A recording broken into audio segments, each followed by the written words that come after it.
O cheiro de tinta fresca ainda impregnava o ar quando os trabalhadores da construção civil começaram a desaparecer nas proximidades do corredor Anchieta Imigrantes, no final de 1986. Era dezembro, o verão se aproximava com força, e o projeto de duplicação da rodovia que conectava São Paulo ao litoral estava em pleno vapor. Ninguém imaginava que aquela obra grandiosa se tornaria o cenário de um dos mais perturbadores mistérios já registrados na região metropolitana. Joaquim da Silva tinha 27 anos quando aceitou o emprego na construtora responsável pelo trecho entre São Bernardo do Campo e Diadema. Nordestino como tantos outros que chegavam a São Paulo em busca de oportunidades, ele havia deixado a família no interior de Pernambuco com a promessa de que logo mandaria dinheiro e que em poucos meses todos estariam reunidos na capital paulista. Sua esposa Maria das Dores costumava contar que ele sempre dizia: "O trabalho é pesado, mas é honesto. E quando essa estrada ficar pronta, vai ser uma beleza, vocês vão ver." Se você está acompanhando esta história, deixe um comentário nos dizendo de onde está assistindo e não se esqueça de se inscrever no canal para não perder nenhum dos nossos casos. Sua participação é muito importante para nós. Era uma quinta-feira chuvosa, 18 de dezembro de 1986, quando Joaquim saiu de casa pela última vez. Morava num pequeno quarto nos fundos de uma pensão na Vila Madalena, dividindo o espaço apertado com outros 3 operários. O despertador tocou às 4:30 da manhã, como sempre. Ele vestiu o macacão azul desbotado, calçou as botas de segurança gastas pelo uso diário e bebeu o café quente que a dona da pensão, Dona Conceição, preparava religiosamente para os trabalhadores. Joaquim era um rapaz educado, ela lembraria mais tarde. Sempre cumprimentava todo mundo, nunca deu trabalho. Era o tipo de pessoa que você torce para dar certo na vida. O ônibus da empresa passava pontualmente às 5:15 da manhã na esquina da rua Teodoro Sampaio com a rua Henrique Schaumann. Joaquim nunca se atrasava. Os outros trabalhadores já o conheciam pela pontualidade e pelo jeito calmo de falar. Antônio Ferreira, que trabalhava como soldador na mesma obra, contaria depois que Joaquim estava animado naquela manhã. Ele falou que tinha conseguido um dinheiro extra, fazendo hora extra no final de semana, e que ia mandar para a família. Disse que talvez conseguisse trazê-los antes do carnaval. A obra do corredor Anchieta Imigrantes era um dos projetos mais ambiciosos da engenharia rodoviária brasileira daquele período. A duplicação da ligação entre São Paulo e Santos prometia revolucionar o transporte de cargas e passageiros, facilitando o acesso ao maior porto da América Latina. Centenas de trabalhadores se revezavam em turnos que começavam antes do amanhecer e terminavam depois do anoitecer. O terreno acidentado da Serra do Mar apresentava desafios únicos: desmontes de rocha, construção de viadutos e a necessidade constante de lidar com a mata fechada, que cobria grande parte do percurso. Naquela manhã de dezembro, Joaquim foi designado para trabalhar numa equipe responsável pela preparação do terreno próximo ao quilômetro 23 da rodovia, numa área conhecida pelos trabalhadores como Morro do Sabiá. Era uma região isolada, cercada por mata densa e com acesso difícil. A equipe era composta por 12 homens, todos experientes em obras rodoviárias. Além de Joaquim, havia Roberto Santos, um jovem de 22 anos, natural de Sergipe, Manuel Pereira, mineiro de 35 anos, que havia trabalhado em grandes obras de Minas Gerais, e José Carlos Oliveira, paulista de 40 anos, que conhecia como poucos as particularidades do terreno da região. O encarregado da obra, Seu Orlando, um homem de 50 e poucos anos com mais de 20 anos de experiência em construção civil, distribuiu as tarefas como sempre fazia. Joaquim, você e o Roberto ficam responsáveis pela limpeza do terreno na área próxima ao córrego. Manuel e José Carlos, vocês cuidam da marcação dos pontos para a fundação do viaduto. O resto da turma fica comigo na preparação da base da estrada. As instruções eram claras e rotineiras. Nada indicava que aquele dia seria diferente de qualquer outro. Por volta das 10 horas da manhã, quando o sol já estava forte e o calor começava a incomodar mesmo com a sombra das árvores, seu Orlando notou que Joaquim e Roberto não haviam retornado da área do córrego. Inicialmente, não se preocupou. Era comum que algumas tarefas demorassem mais do que o previsto, especialmente quando se tratava de limpeza de terreno em área de mata. Mas quando chegou meio-dia e os dois ainda não haviam aparecido, ele começou a se inquietar. Roberto, Joaquim, cadê vocês? E seu Orlando gritou em direção à mata, mas só ouviu o eco de sua própria voz reverberando entre as árvores.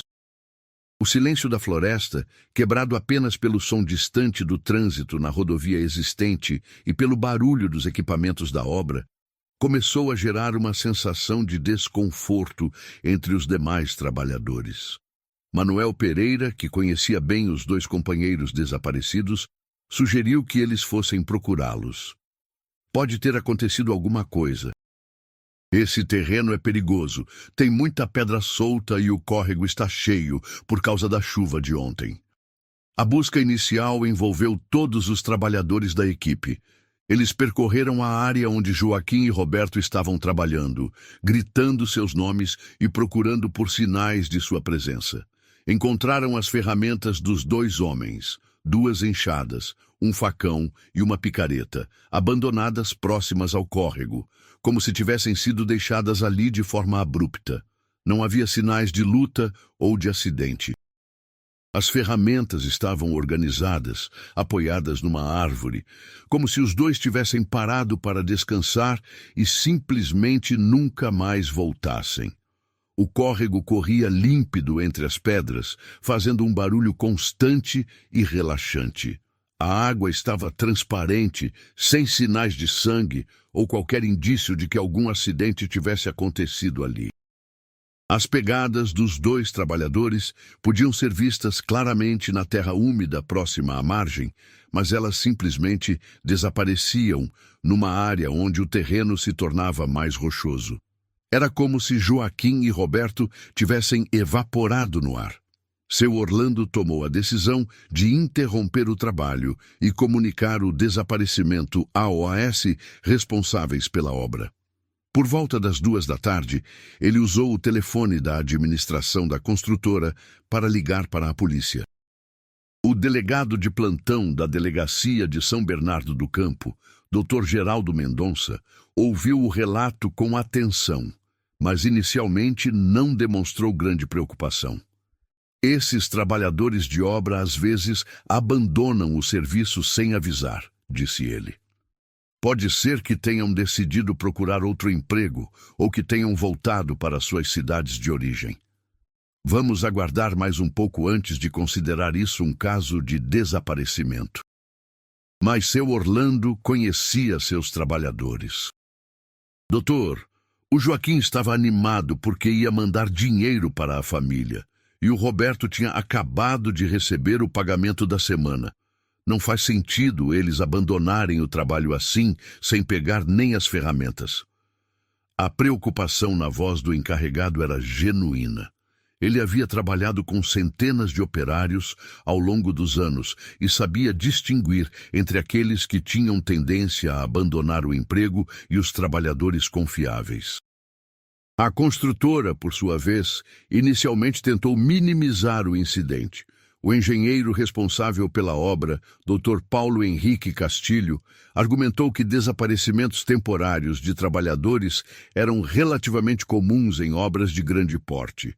Esses homens vêm de longe, às vezes recebem notícias da família e precisam voltar urgentemente para suas cidades.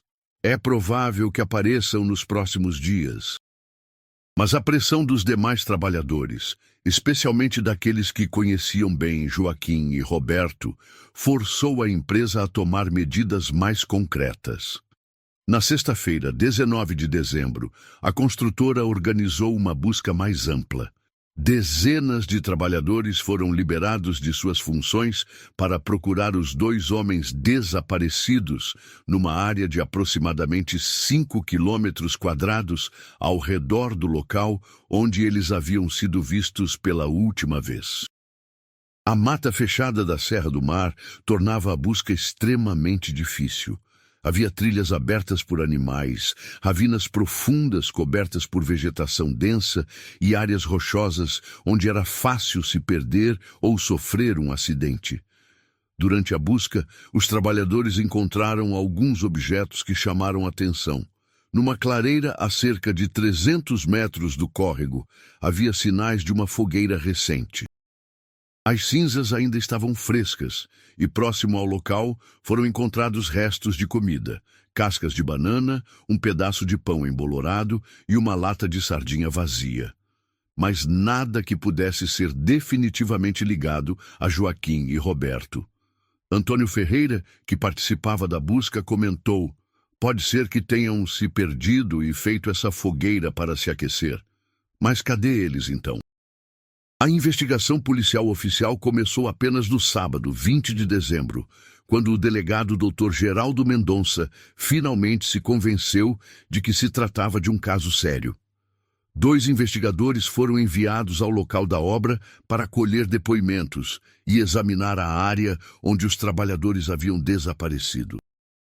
O investigador Sérgio Almeida, um homem experiente de 45 anos, que havia trabalhado em diversos casos de desaparecimento, imediatamente percebeu que havia algo estranho na situação. O que mais me chamou a atenção foi a forma como as ferramentas foram deixadas, ele relataria mais tarde. Não estavam jogadas no chão, como seria normal se houvesse um acidente ou uma fuga repentina. Estavam organizadas, como se eles tivessem parado o trabalho normalmente. Isso sugere que eles saíram do local por vontade própria, pelo menos inicialmente. Mas essa observação levantava mais questões do que respostas. Por que 2 trabalhadores experientes abandonariam suas ferramentas e simplesmente desapareceriam? A investigação revelou detalhes importantes sobre a rotina dos 2 homens desaparecidos. Joaquim da Silva era conhecido por sua disciplina e responsabilidade. Enviava dinheiro regularmente para a família em Pernambuco e mantinha correspondência frequente com a esposa. A última carta que Maria das Dores havia recebido chegara poucos dias antes do desaparecimento, e nela Joaquim falava sobre os planos para as festas de final de ano e sobre a possibilidade de trazer a família para São Paulo no começo de 1987. Roberto Santos, por sua vez, era mais jovem e solteiro, mas também era considerado um trabalhador confiável. Morava numa pensão em Diadema e costumava frequentar um bar próximo à obra nos finais de semana, onde jogava dominó com outros operários da região. O proprietário do bar, seu Mário, confirmou que Roberto havia estado lá na quinta-feira anterior ao desaparecimento e que não havia demonstrado qualquer sinal de preocupação ou intenção de deixar o trabalho. Enquanto a polícia investigava, a notícia do desaparecimento começou a se espalhar entre os trabalhadores da obra e suas famílias. Maria das Dores, em Pernambuco, foi informada por telegrama sobre o sumiço do marido. Ela imediatamente decidiu viajar para São Paulo, mesmo sem ter dinheiro para a passagem. "Consegui emprestar de uns parentes e peguei o primeiro ônibus que saía", ela contaria depois. "Não podia ficar lá sem fazer nada, esperando notícia. Tinha que vir atrás do meu marido." A chegada de Maria das Dores a São Paulo marcou o início de uma mobilização maior em torno do caso. Ela se hospedou na mesma pensão onde Joaquim morava e começou a pressionar a polícia e a construtora para intensificarem as buscas. "Meu marido não é homem de sumir assim", Ela repetia para qualquer um que quisesse ouvir. Ele é pai de família responsável. Se não apareceu ainda, é porque aconteceu alguma coisa grave com ele. A pressão de Maria das Dores e dos outros trabalhadores forçou a construtora a tomar medidas mais drásticas. A empresa contratou um helicóptero para fazer buscas aéreas na região e ofereceu uma recompensa de 5.000 cruzados para quem fornecesse informações que levassem ao paradeiro dos 2 homens desaparecidos. A quantia era significativa na época, equivalente a aproximadamente 3 meses de salário de um operário da construção civil. As buscas aéreas revelaram a enormidade do desafio que os investigadores enfrentavam. A mata da Serra do Mar se estendia por dezenas de quilômetros em todas as direções, com uma vegetação tão densa que era impossível ver o solo na maior parte da área. Havia centenas de ravinas, córregos e clareiras onde 2 pessoas poderiam estar escondidas ou perdidas sem que fossem detectadas do ar. O piloto do helicóptero, capitão Marcos Vieira, comentou: "É como procurar uma agulha num palheiro. Essa floresta é gigantesca e tem muitos lugares onde uma pessoa pode desaparecer sem deixar rastro. Mas foi durante uma das buscas terrestres que a primeira pista realmente significativa apareceu. Na segunda-feira, 22 de dezembro, uma equipe de trabalhadores que procurava numa área mais afastada da obra, próxima a uma estrada de terra que dava acesso a algumas chácaras da região, encontrou uma peça de roupa rasgada presa num arbusto. Era um pedaço do macacão azul que Joaquim usava no dia do desaparecimento. O tecido estava sujo e molhado, mas não havia sinais de sangue. A descoberta do pedaço do macacão mudou completamente o rumo da investigação. O local onde foi encontrado ficava a aproximadamente 2 quilômetros do córrego, onde Joaquim e Roberto haviam sido vistos pela última vez, numa direção completamente inesperada. Isso sugere que eles se moveram para longe da área da obra, observou o investigador Sérgio Almeida. Mas a questão é, eles foram por vontade própria ou foram levados? A estrada de terra onde o tecido foi encontrado era pouco movimentada, usada principalmente por moradores das chácaras da região e por alguns caminhoneiros que conheciam atalhos para evitar o trânsito das rodovias principais. Havia marcas de pneus no chão, mas devido à chuva dos dias anteriores, era impossível determinar quando haviam sido feitas. O investigador fotografou as marcas e começou a entrevistar os moradores da região para saber se alguém havia visto algo suspeito na quinta-feira, 18 de dezembro. Dona Amélia Souza, uma senhora de 70 anos, que morava numa pequena chácara próxima ao local onde o tecido foi encontrado, forneceu o primeiro testemunho realmente relevante. Na quinta-feira de manhã, por volta das 11 horas, eu estava estendendo roupa no quintal quando ouvi um caminhão passando na estrada, ela contou. Não era comum ter movimento por aqui nesse horário. Normalmente os caminhões passam de madrugada ou no final da tarde. Me chamou a atenção porque o motor fazia um barulho diferente, meio forçado, como se estivesse carregado. Dona Amélia não havia visto o caminhão, apenas ouvido o barulho do motor, mas sua descrição era detalhada. Era um motor diesel desses caminhões grandes. E tinha uma coisa estranha. Ele parou por alguns minutos ali na frente, depois voltou a andar. Isso me deixou curiosa, porque normalmente os caminhões que passam por aqui não param. Eles vão direto para a rodovia. O depoimento de Dona Amélia levou os investigadores a concentrar suas atenções na estrada de terra e nos possíveis veículos que poderiam ter passado por ali na manhã do desaparecimento. Eles começaram a verificar as empresas de transporte que operavam na região, procurando por caminhões que poderiam ter usado aquela rota no dia 18 de dezembro. Era um trabalho minucioso, que exigia verificar centenas de registros de viagem e interrogar dezenas de motoristas. Enquanto isso, Maria das Dores não desistia de procurar o marido. Ela caminhava pelas ruas de São Bernardo do Campo e Diadema, mostrando a foto de Joaquim para comerciantes, moradores e outros trabalhadores. Sua determinação impressionava a todos que a conheciam. Ela não parava nem para comer direito, lembrava Dona Conceição da pensão. Passava o dia inteiro na rua, procurando, perguntando, insistindo. Era de partir o coração ver aquela mulher assim. A persistência de Maria das Dores levou-a até o bar onde Roberto Santos costumava ir nos finais de semana. Lá, ela conversou com outros operários da região e soube de detalhes importantes sobre a vida dos dois homens desaparecidos. Um dos trabalhadores, chamado Cícero, revelou que na semana anterior ao desaparecimento, Roberto havia comentado sobre uma proposta de trabalho que havia recebido. Ele disse que um cara tinha aparecido oferecendo um serviço que pagava muito bem, mas que era meio estranho. Roberto não deu muitos detalhes, mas falou que ia pensar no assunto. A informação sobre a proposta de trabalho abriu uma nova linha de investigação. O investigador Sérgio Almeida voltou a interrogar todos os trabalhadores da obra, desta vez focando especificamente em possíveis ofertas de emprego ou propostas suspeitas que Joaquim e Roberto poderiam ter recebido. Gradualmente, um padrão começou a emergir.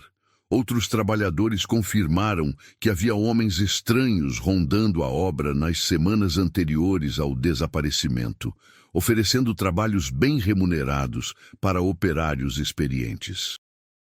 Antônio Ferreira, o soldador que era amigo de Joaquim, revelou detalhes importantes. Uns 15 dias antes do sumiço, apareceu um cara por aqui oferecendo serviço.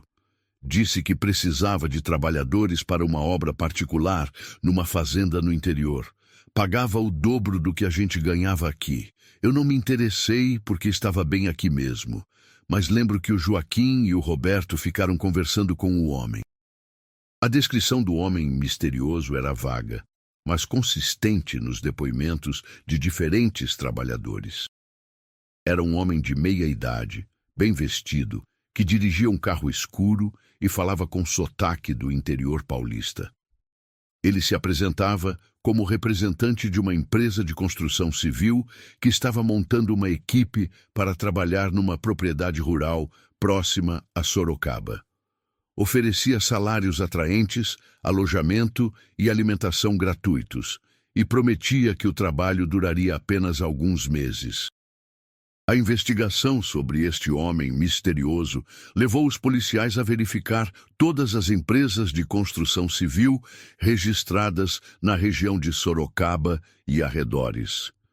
Era um trabalho árduo que envolvia conferir documentos, verificar registros de funcionários e entrevistar proprietários de empresas. Mas após semanas de investigação, não foi possível identificar nenhuma empresa que correspondesse às características descritas pelos trabalhadores. Enquanto a polícia seguia essa pista, outras informações preocupantes começaram a surgir. Trabalhadores de outras obras na região metropolitana de São Paulo relataram casos similares de desaparecimentos inexplicados. Sempre envolvia operários experientes, especializados em construção pesada, que simplesmente sumiam sem deixar rastro. Os casos não eram investigados com rigor, porque os desaparecimentos eram inicialmente atribuídos ao abandono voluntário do emprego. Seu Orlando, o encarregado da obra onde Joaquim e Roberto trabalhavam, decidiu fazer sua própria investigação. Ele visitou outras obras da região e conversou com encarregados e trabalhadores, procurando por padrões nos desaparecimentos. O que descobriu foi alarmante. Nos últimos 6 meses de 1986, pelo menos 8 operários haviam desaparecido em circunstâncias similares em diferentes obras do corredor Anchieta Imigrantes. Era sempre a mesma coisa, seu Orlando relatou ao investigador Sérgio Almeida. trabalhadores experientes, responsáveis, que de repente sumiam sem avisar. E sempre havia relatos de homens estranhos oferecendo trabalho bem remunerado nas semanas anteriores ao desaparecimento. Comecei a suspeitar que havia alguma coisa organizada por trás disso tudo. A descoberta de que havia um padrão nos desaparecimentos forçou a polícia a tratar o caso com maior seriedade. O delegado, Dr. Geraldo Mendonça, decidiu criar uma força-tarefa especial para investigar os desaparecimentos de trabalhadores na região. A equipe incluía investigadores experientes, especialistas em crimes organizados e até mesmo um psicólogo criminal que havia trabalhado em casos de sequestro. As investigações mais aprofundadas revelaram detalhes perturbadores sobre a situação dos trabalhadores da construção civil na região metropolitana de São Paulo durante os anos 80.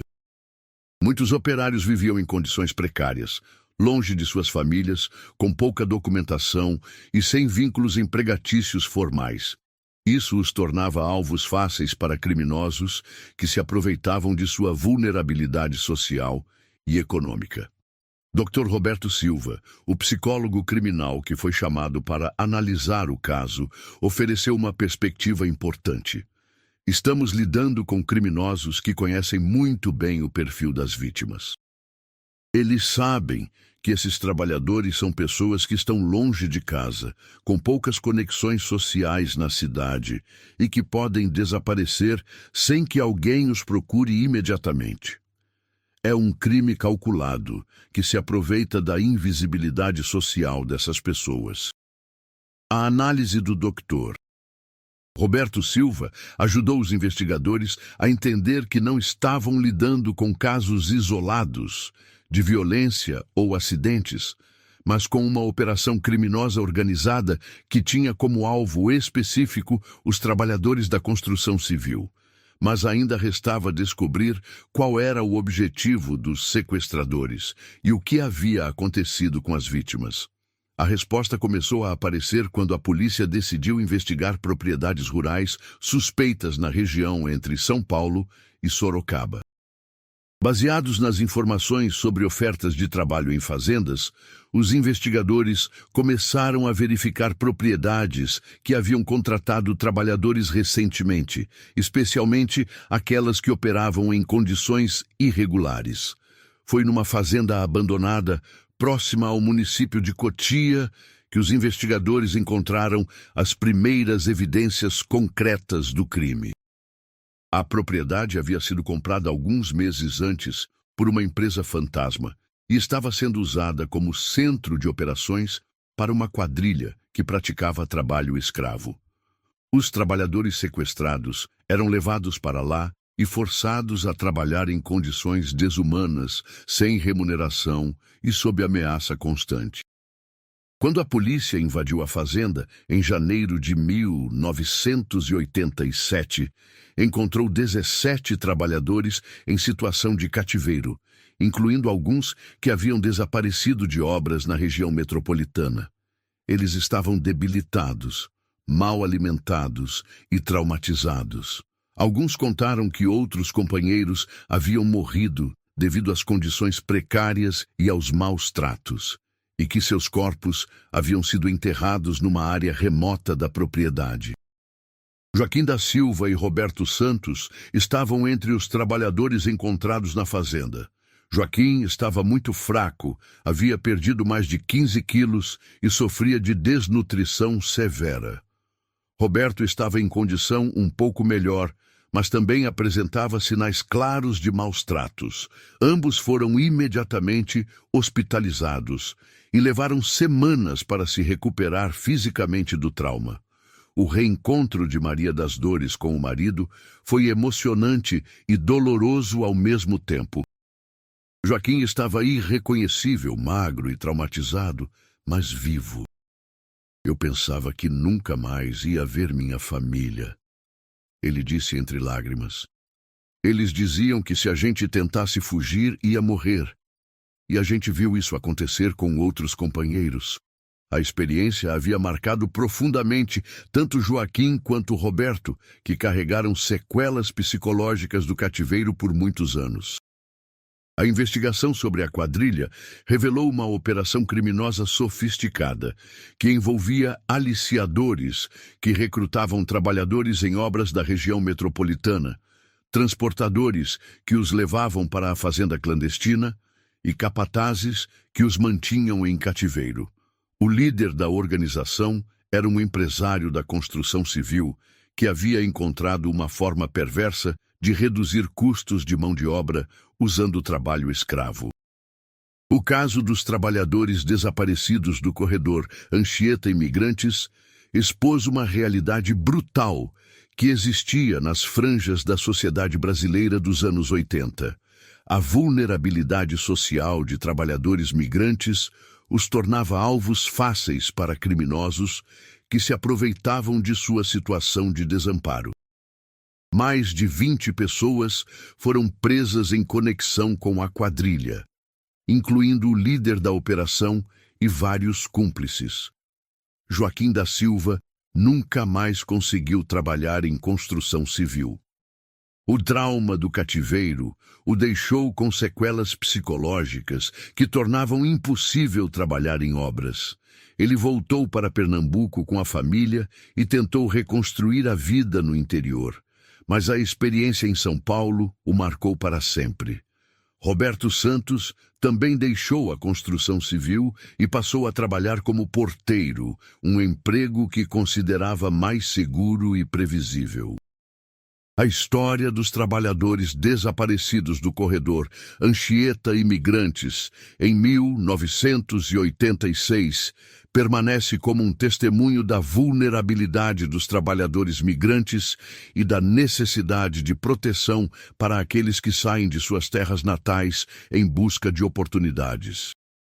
O caso também demonstrou como a invisibilidade social pode ser explorada por criminosos e como a mobilização de familiares e comunidades pode ser crucial para resolver crimes que a polícia inicialmente negligencia.